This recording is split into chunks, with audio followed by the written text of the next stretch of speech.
Het belangrijkste nieuws van Curaçao in het Nederlands. Extra Journaal, vers van de pers. Welkom bij Extra Journaal. Fijn dat u weer kijkt. We hebben het belangrijkste nieuws voor u op een rij gezet. En we beginnen met een bericht dat het Rijk mishandelde Venezolanen een schadevergoeding moet geven. Curaçao heeft de mensenrechten van 7 Venezolaanse gevangenen geschonden. Dat heeft het Europees Hof voor de Rechten van de Mens gisteren bepaald. Daarom is het Koninkrijk der Nederlanden veroordeeld tot het betalen van een schadevergoeding. Die varieert van €1625 tot €5000. Dat is ongeveer 10.000 gulden. Het gaat om Venezolanen die in 2019 hun land per bootje ontvluchten. Voor de kust van Curaçao werden ze onderschept door de kustwacht. Ze kwamen in de gevangenis terecht, 3 van hen en 4 in de vreemdelingenbarakken. Toen daar 2 maanden later rellen uitbraken, reageerden de bewakers door met rubberkogels op de gevangenen te schieten. En de 7 dienden een klacht in wegens onmenselijke behandeling. Het Europees Hof van de Rechten van de Mens stelt dat Curaçao niet heeft kunnen aantonen dat het geweld gerechtvaardigd was. En daarom moeten ze schadevergoeding betalen. Het heeft er ook mee te maken dat Curaçao in de eerste week van de detentie van de Venezolanen hen de toegang tot juridische hulp heeft onthouden.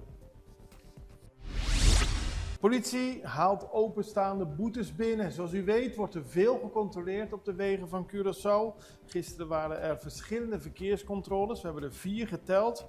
Bij de Camina George Willems en de Camina Hoffie Liberia werden in totaal 33 processen verbaal uitgeschreven. Maar er werden ook meer dan 7000 gulden aan openstaande boetes geïnd. De controles worden voortgezet. Er was ook onder meer een controle op de Winston Churchillweg en op de weg naar Westpunt.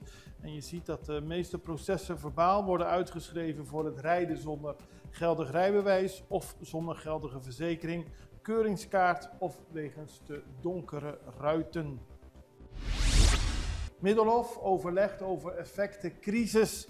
Minister van Economische Ontwikkeling Roderick Middelhof heeft vergaderd. Hij was de trekker en voorzitter van een vergadering onder de naam Werkgroep Globale Ontwikkelingen. Er was onder meer ook minister Charles Cooper aanwezig en allerlei verschillende vertegenwoordigers uit de samenleving om te kijken wat er moet gedaan worden met de internationale crisis. Er is gefocust onder meer op de mogelijkheid om maximumprijzen vast te stellen en ook de mogelijkheid om tijdelijke subsidies te verstrekken aan degenen die dat het meest nodig hebben. En dit wordt dan weer besproken in de ministerraad en dan wordt er gekeken of er daadwerkelijk beleid wordt gemaakt. Wereldwijd, door de onrust, door de oorlogen, stijgen de olieprijzen. En dat heeft heel veel gevolgen, ook voor Curaçao. Ongelukken tijdens werkzaamheden. Gisteren moest de politie van Punda naar een schrootterrein in Ararat, een scrapeyard. Er was een man van een hoogte gevallen. Hij was terechtgekomen op een ijzeren platform. Hij zat vast en hij wist uiteindelijk bevrijd te worden door collega's. En hij moest naar een arts worden gebracht. En ook vond er een ongeluk plaats bij de Schout bij Nacht Doormanweg. Er was een werknemer bezig een vrachtwagen te lossen toen deze plotseling kantelde. De man probeerde de lading tegen te houden, maar kwam daarbij met zijn voet klem te zitten tegen een cementtruck. Hij moest uiteindelijk naar het ziekenhuis worden vervoerd. Dus 2 ongelukken gisteren op de werkvloer. Man treft inbreker aan in eigen huis. Vervelend bericht. Gisteren kwam een man naar huis bij de Caia Carpinté rond 1:30 's middags. En hij trof daar 2 inbrekers in zijn huis. Agenten die konden uiteindelijk daar naartoe gaan. En uiteindelijk zijn de inbrekers gearresteerd. Ze zijn weggegaan in een zwarte wagen. Die auto werd in beslag genomen. En ook de mannen zijn gearresteerd. De man zelf, die de inbrekers in zijn huis aantrof, was natuurlijk erg geschrokken. Maar er is verder niks met hem gebeurd en de inbrekers konden daarna uiteindelijk aangehouden worden. Greenforce bereikt mijlpaal. Dat is een bijzonder moment. 3 miljoen kilo aan materiaal is gerecycled sinds het begin van deze organisatie. En dat wordt bekendgemaakt op vandaag, de dag van de dag van de aarde, moet het goed zeggen. Ze hebben Greenforce laten weten dat ze in totaal 3 miljoen kilogram materialen hebben verwerkt en geëxporteerd voor recycling. Daarmee wordt laten zien dat doorzettingsvermogen tot duurzame vooruitgang kan leiden. Bij die 3 miljoen kilo aan materialen horen onder meer 9,5 miljoen plastic petflessen. We moeten door blijven gaan, zegt Greenforce, met recyclen. Want het loont en het is goed om even stil te staan bij de enorme hoeveelheden die van ons eiland zijn geëxporteerd. Aruba voert direct verbod in. Dat is gisteren gebeurd. Heeft de Arubaanse regering een verbod ingevoerd op elektrische steps en scooters, zogenaamde e-scooters.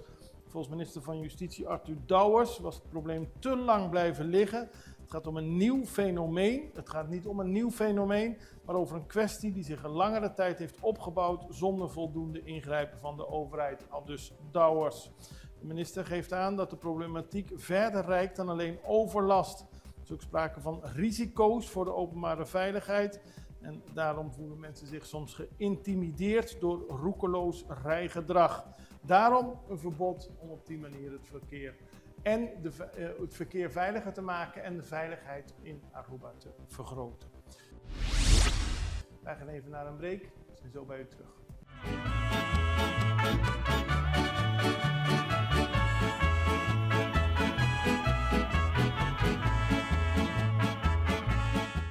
Extra in Nederland. Van Amsterdam tot Arnhem, van Groningen tot Maastricht, Extra is erbij. Volg Extra Digitaal en blijf op de hoogte van de belangrijkste ontwikkelingen in Nederland. Extra Digitaal is te zien op verschillende platforms en kanalen zoals WhatsApp, YouTube, Facebook, Instagram en ook TikTok.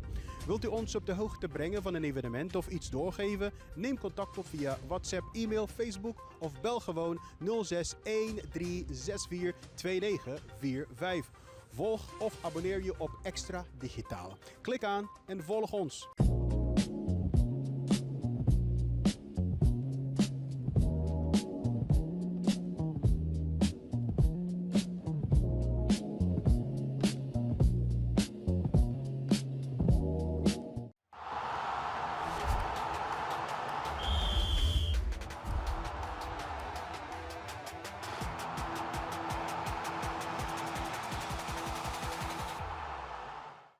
Dus binnenkort Koningsdag en dan worden traditiegetrouw lintjes uitgereikt. Dat gebeurt op 27 april, maar niet op Sint Maarten. Die hebben gisteren aangegeven dat de koninklijke onderscheidingen niet zullen worden toegekend dit jaar.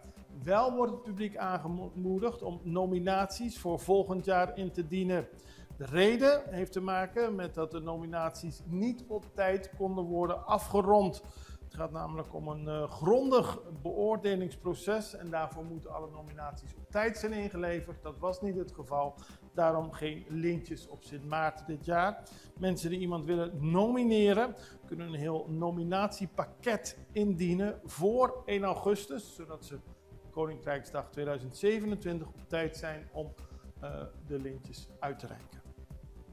Romeo Santos en Prins Royce komen naar Curaçao. Dat is groot nieuws voor de muziekliefhebbers. Het is een nieuwe fase van het Aura Festival. Vorig jaar was dat heel succesvol met onder meer Beele die naar Curaçao werd gehaald. Dit keer dus de sterren Romeo Santos en Prins Royce. En de koning van de bachata, Romeo Santos, zal heel veel mensen naar het terrein trekken, zo is de gedachte. Tickets voor het evenement zijn nog niet in de verkoop, maar wilt u meer informatie, dan kunt u terecht op www.movesentertainment.com en een streepje tussen Moves en Entertainment. Dan gaan we naar meer muziek. Op Bonaire wordt stilgestaan bij het belang van gezond eten. Ook natuurlijk, elke dag is dat belangrijk, maar dit ook in het kader van Dia di Rincon op 30 april.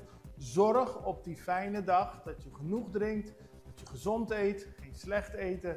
En dat is op een aantrekkelijke manier naar voren gebracht door een nummer van Roel Kalister en Luis Mocca. Ik wil u een stukje laten horen van dat nummer, want het geeft wel op een leuke manier op aan kinderen. Eet gezond, eet een appel, maar dan iets swingender. Bota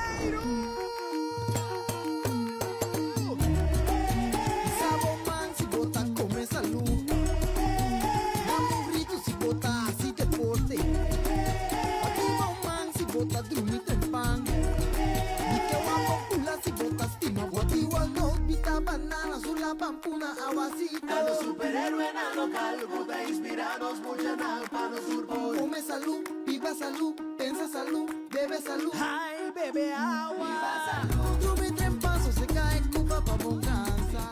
Dan gaan we naar een interview met Ivan Zunder.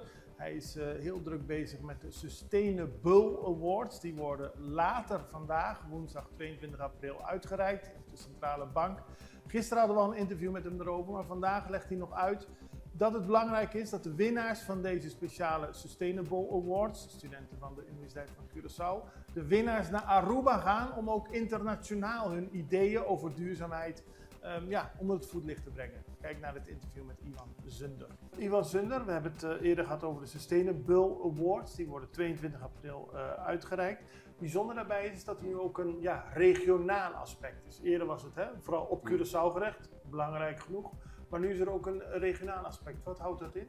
Ja, dat houdt dus in dat de twee winnende concepten van het Sustainable programma, dat die de kans krijgen om zichzelf te presenteren op Aruba tijdens de Kingdom Startup Program. Dat gebeurt dit jaar op Aruba, waarbij de 3 eilanden meedoen. Dus Curaçao, Aruba en Sint Maarten. Voor ons betekent het dat we dus eigenlijk de resultaten van ons programma daar kunnen laten zien. Ja. Niet alleen in onze deelnemers, want er gaan 2 studententeams van Curaçao gaan ons daar vertegenwoordigen. Maar ook delen van ons programma. Dus we doen bijvoorbeeld een Impact Serious Game. Nou, dat gaan we waarschijnlijk tijdens de Showcase week op Aruba dus ook doen. En eigenlijk qua timing, het is best wel speciaal. Want in juni hebben we natuurlijk de Blue Wave. Ja. Maar in juli en augustus gaan we voor de Green Wave. De Green Wave. Ja, op Aruba. Goed zo. Wanneer is dat in Aruba? De eindweek met de presentaties, dat is op 14 augustus, in de week van 14 augustus. Dan zijn we al wereldkampioen geworden. We zijn dat hier, ja, absoluut. En in termen van het momentum gebruiken zeker, ja. Nee, maar voor de studenten is het natuurlijk ook heel mooi dat zeg maar, de beste die tijdens de Sustainable Awards worden uitgekozen, hun plannen op een ander eiland in een ander land kunnen presenteren. Ja, dat geeft een heel andere dimensie. Het is ook heel speciaal. In dat programma komen er ook allerlei coaches van de verschillende eilanden. Je krijgt dus ook de kans om te connecten met andere studententeams uit de eilanden. Dus in termen van de leerervaring is het gewoon iets heel bijzonders. Dus dat is mooi. Maar we moeten natuurlijk gewoon winnen. Tuurlijk. Dank je. Dan gaan we nu nog naar internationaal nieuws, want de president van Colombia, Gustavo Petro, heeft de vredesonderhandelingen met een van de grootste guerrillagroepen van Colombia gestaakt.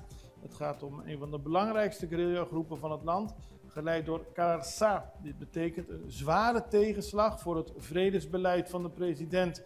Over 4 maanden is het einde van een ambtstermijn en bijna alle dialoogprocessen die hij had aangekondigd zijn opgeschort of gestopt of kennen geen vooruitgang. Dus zijn idee om vrede te sluiten met alle guerrillagroepen waarbij nog geen vrede is gesloten, is wat dat betreft geen groot succes geweest. Dit gaat om de Clan de Golfo. Het is de grootste gewapende drugsorganisatie van het land. Er waren onderhandelingen in Qatar hierover, maar uiteindelijk is besloten de onderhandelingen te stoppen. Omdat, zo zegt de president in een verklaring, hem aan de onderhandelaar is gevraagd te stoppen met de onderhandelingen.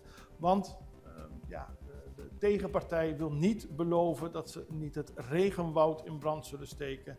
En ook niet dat ze stoppen met het doden van soldaten of het plegen van oorlogsmisdadigen tegen de FARC.